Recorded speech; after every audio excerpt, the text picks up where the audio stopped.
Hey, welcome to another episode of Q&A with Jay. On a previous episode, I answered the question, is it okay to end a client relationship? And the answer is yes. That's the short answer. The longer answer is on the other video. But on today, I want to answer the question, how do you end a client relationship?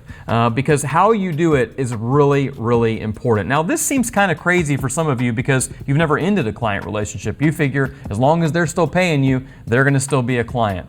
Ultimately, that's not a great way to build a business over time. You have to work with the right people, and the right people have to work with you. You can't just work with everybody anywhere all the time, and sometimes you are the one that has to end that client relationship. I've had many times in business, thankfully not all the time, but I have had many times in 20 years where there have been scenarios where I have to end the client relationship for the good of my own self, my own sanity, and for the good of my team. And so let me tell you some tips on how you should end the client relationship. Number one, never burn bridges. Now look, if you're dealing with somebody who's a very difficult personality, this can be really hard because it can feel like you're going to regardless, but there is no reason for you to come in as the hard negative one. It is simply, hey, you know what? I don't think we're a great fit.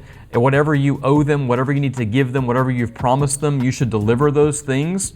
Even if they're not giving you all the money that they need to, deliver what you said you would do. Don't burn those bridges and then walk away peacefully. Some people are going to get agitated by that. I had a guy one time who's like, so wait, you're telling me that you're not going to take my money? And I'm like, yes, that's exactly what I'm telling you.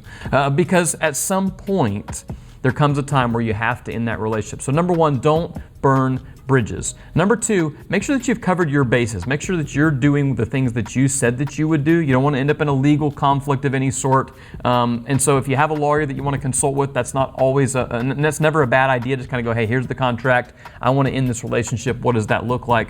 You need termination clauses for yourself in your client relationships as much as the client needs termination clauses for themselves. So a lot of times when you're writing a contract, you're thinking, well, what if the client cancels this? What happens? Do they have to pay? Are they allowed to cancel? What are those things? But you also need to be thinking about in your own contracts, if you want to cancel that relationship, how do you get out of it? Because you want to make sure that you're doing everything legally as well. So don't burn bridges. Make sure that you're handling everything legally and above board. And ultimately, don't stress about it. At some point, you got to walk away. I promise you, when you get rid of the clients who are not a good fit for you and you go find the right ones, there can be great value there. But one thing that's really important in this, before you let a client go, it's the same thing as before you let a team member go. I want you to really ask the question, is it them?